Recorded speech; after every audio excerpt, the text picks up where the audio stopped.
Pemirsa, saat ini saya akan bertemu dengan Gus Miftah untuk mencari penjelasan dan juga klarifikasi mengenai orasi kebangsaan yang kemudian menjadi kontroversi di tengah masyarakat pada peresmian GBI di Penjaringan Jakarta Utara 29 April 2021 lalu. Ikuti kami.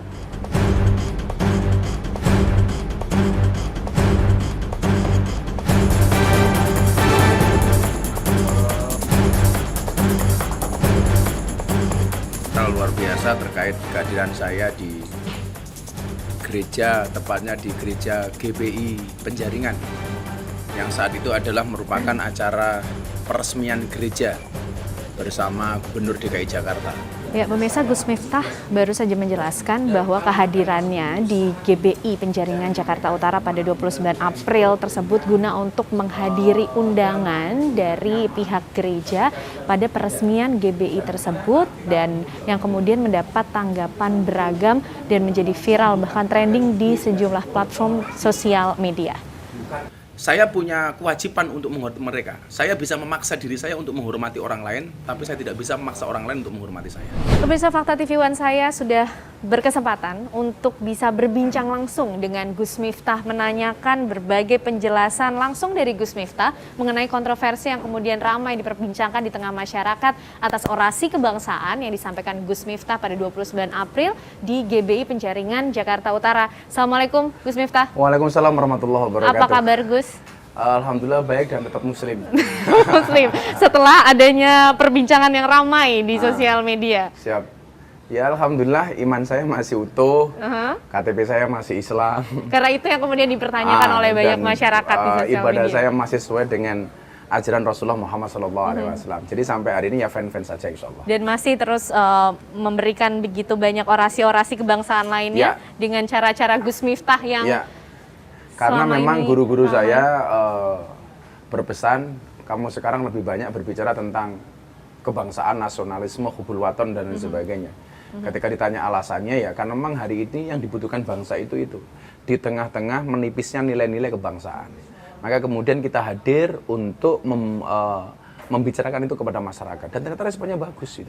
Ternyata responnya bagus. Artinya respon yang ada kontroversi, ada yang kontra terhadap yang disampaikan oleh Gus Miftah juga ditangkap sebagai respon yang positif oleh Gus Miftah? Iya, saya pikir begini ya, kita tidak bisa ngatur ombak, tapi kita bisa belajar untuk berselancar.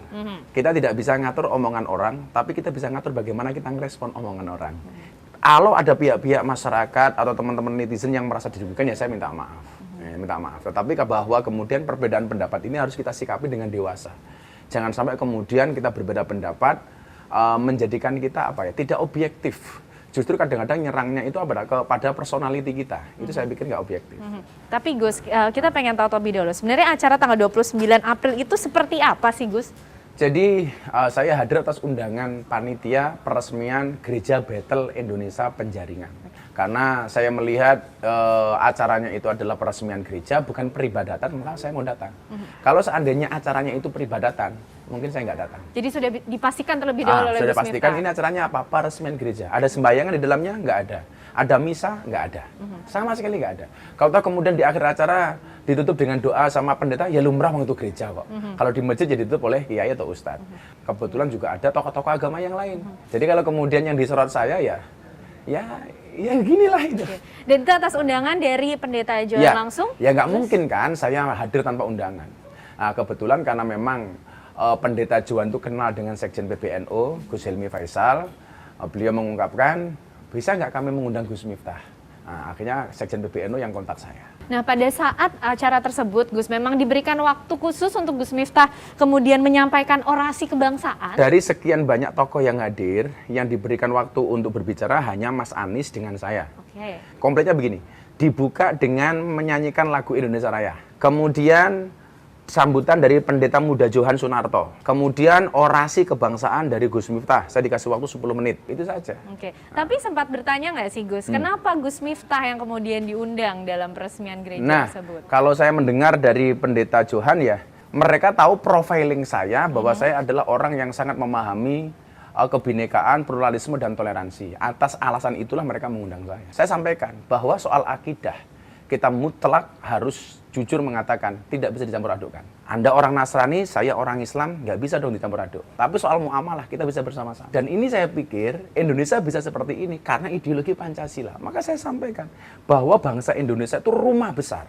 Yang di dalam rumah besar itu ada 6 kamar. Ada Islam, Kristen, Hindu, Katolik, Buddha, Konghucu. Selama orang Indonesia kembali ke kamarnya masing-masing, tidak akan pernah terjadi masalah. Yang menjadi masalah adalah ketika kita kembali ke kamarnya orang lain, bahkan tidur di kamarnya orang lain, bahkan ngompol di kamarnya orang lain, itu jadi masalah. Dan Gus Miftah kembali ke kamar. Iya. Dan kalau kemudian teman-teman TV One pengen lihat secara komplit, cobalah dilihat.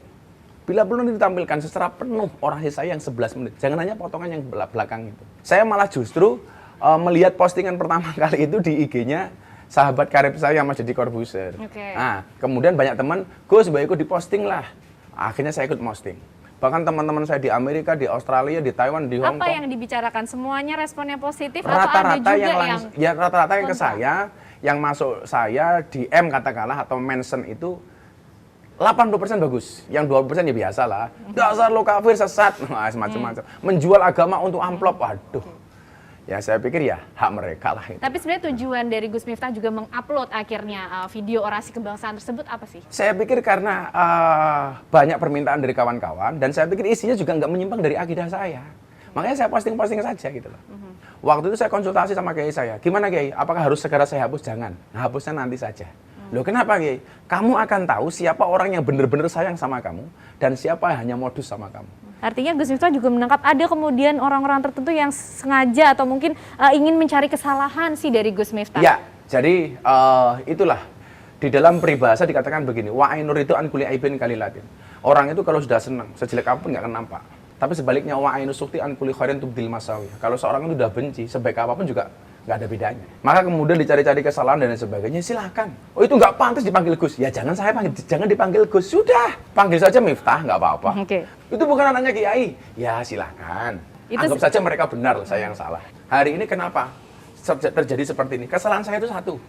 Karena saya dianggap NU, itu saja. Itu yang kemudian ditangkap oleh Gus Miftah. Menurut saya itu iya. Ternyata begini contoh bukannya. Banyak pendapat-pendapat guru-guru saya yang tidak setuju dengan soal gereja. Tetapi sebenarnya konteksnya bukan dengan saya. Diedit, kemudian dijadikan satu dengan saya seolah-olah itu menyalahkan saya.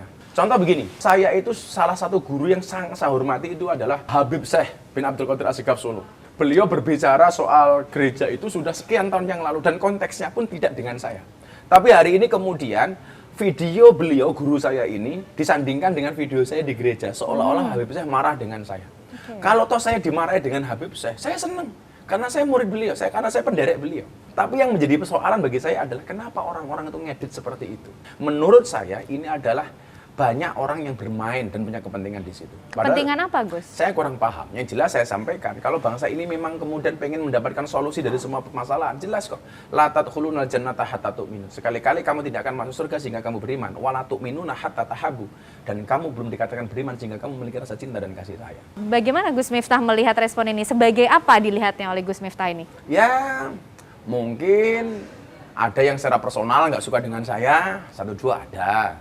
Kemudian mungkin saya dianggap sebagai ustadz yang terlalu ngepro pemerintah. Saya pikir juga enggak. Kalau saya dianggap orang yang ngepro dengan pemerintah, saya pikir begini. Saya punya sikap, kalau memang pemerintah benar ya kita dukung. Kalau salah ya kita ingatkan. Apakah Gus Miftah pernah mengingatkan? Pernah, persoalan miras. Legalisasi miras yang teriak kencang salah satunya saya. Dan trending nomor 2.